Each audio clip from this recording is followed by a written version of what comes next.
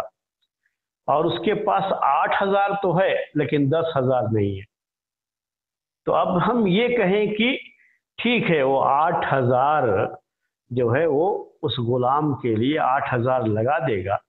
اور 2,000 کا وہ غلام باقی رہ جائے گا۔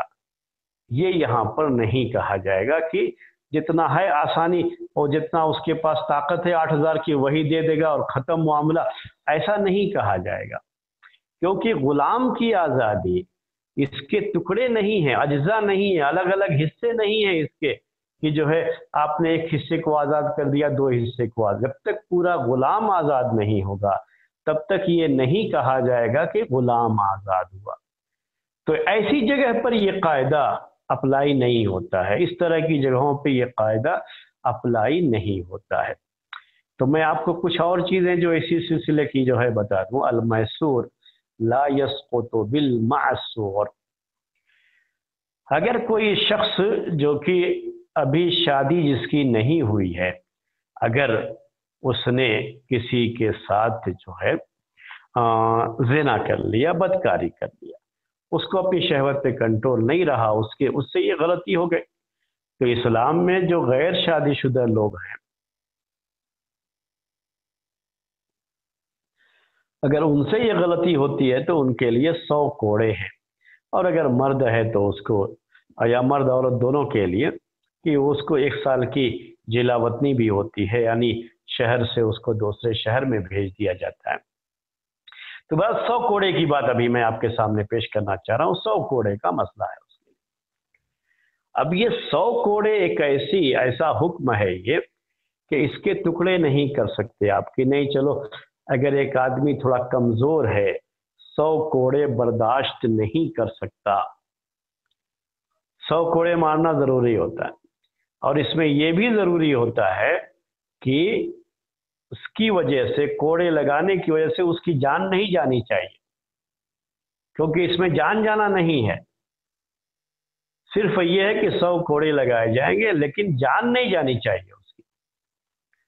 یہ اس کے لیے کنڈیشن ہے۔ تو ایک آدمی جو ہے چلو 50 کوڑے تک وہ برداشت کر سکتا ہے، لیکن اگر 100 کوڑے لگا جائیں گے تو اس کی جان جا سکتی ہے، تو ہم یہ کہیں چلو 50 کوڑے لگا کے چھوڑ دیں گے، تو ایسا نہیں ہے۔ ہاں، یہاں ایک دوسری آسانی ہے، 100 کوڑے ہیں تو 100 کوڑے ہی لگائے جائیں گے، لیکن اس کے لیے آسانی یہ ہو سکتی ہے کہ کوڑے ہلکے لگائے جائیں۔ آسانی یہ ہو سکتی ہے کہ جیسے ایک جو ہے اللہ کے رسول صلی اللہ علیہ وسلم کے زمانے میں ایک صحابی کے ساتھ یہ معاملہ ہو گیا تھا کہ وہ بہت ہی کمزور تھے، بالکل بستر پر ہڈی اور جو ہے چمڑا صرف تھا، بالکل کمزور، لیکن ان سے یہ غلطی ہو گئی تھی، اب ان کو 100 کوڑے لگانے کا مسئلہ تھا۔ تو صحابہ نے جب ذکر کیا اللہ کے رسول صلی اللہ علیہ وسلم کے سامنے، تو کہا کہ اتنے کمزور ہیں کہ ہم ان کو لے کر کے آپ کے پاس آ بھی نہیں سکتے، ایک کوڑا بھی اگر صحیح سے لگ جائے تو شاید جان چلی جائے، ایسی حالت ہے۔ لیکن اللہ کے رسول صلی اللہ علیہ وسلم نے یہ نہیں کہا کہ چلو یہ جو ہے مشقت ہے ان کے لیے تو ان کو جو ہے کم کر کے 1-2 کوڑے جو سزا کر لی جائے یا سزا اور کم کر دی، ایسا نہیں کہا، بلکہ کیا کہا کہ آپ جو کاڑیاں ہوتی ہیں جھاڑو میں، آپ نے دیکھا کاڑیاں جو ہے جھاڑو، کاڑی کا جھاڑو جو ہے، جو کاڑیاں ہوتی ہیں ایسے ہی جو ہے 100 کاڑی کا ایک جھاڑو بنا کر کے اس میں 100 کاڑی ہو، اس کو جو ہے ایسے ہی ہلکے سے اس کی پیٹھ پر مار دو، بس یہ 100 پورے، گنتی 100 کی پوری ہو جائے گی اس طرح سے۔ تو یہ ہے المیسور لا یسقط بالمعسور۔ میں اب یہ تو آپ کے سامنے جو ہے اتنی جو ہے یہ مثالیں دی، اب آپ کو معاملات کے تعلق سے بھی ایک دو مثالیں دیتا ہوں۔ کسی نے دوسرے سے قرضہ لیا، دین، قرضہ، لون، قرضہ لیا کسی سے، فرض کے لیے 10,000 روپے لیے کسی سے قرضے میں۔ اب اس کے بعد اس کی حالت اور خراب ہو گئی، 10,000 ادا کرنا اس کے لیے مشکل ہے، نہیں ادا کر سکتا 10,000۔ اب کیا ہے، اب مسئلہ اس کے لیے کہ ابھی جس نے قرضہ دیا تھا اس کو کیا کرنا چاہیے کہ اس کو تھوڑا موقع دے دے، مہلت دے دے۔ ٹھیک ہے بھئی، آپ ابھی نہیں ادا کر سکتے تو آپ جو ہے میں آپ کو 6 مہینے کی اور مدت دیتا ہوں، آپ 6 مہینے کے بعد ادا کر دیجئے گا۔ تو اب یہ دیکھیے آسانی جو ہے اس میں کس کی ہوئی، صرف مدت کو بڑھا دیا، اس کے لیے ٹائم کو بڑھا دیا، لیکن وہ قرضہ اپنی جگہ پر باقی ہے اور وہ اس کو ادا کرنا ہے۔ تو یہ ایک، اب اس کو ادا کرنا 6 مہینے کے بعد اس کے لیے ادا کرنا ممکن ہو سکتا ہے،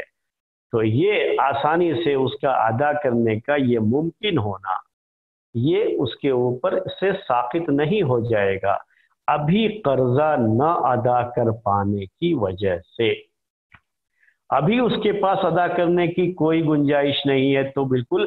قرضہ ہی ساقط ہو جائے یہ ضروری نہیں، اس کو مہلت دی جا سکتی ہے، موقع دیا جا سکتا ہے تاکہ وہ بعد میں آسانی سے ادا کر سکے۔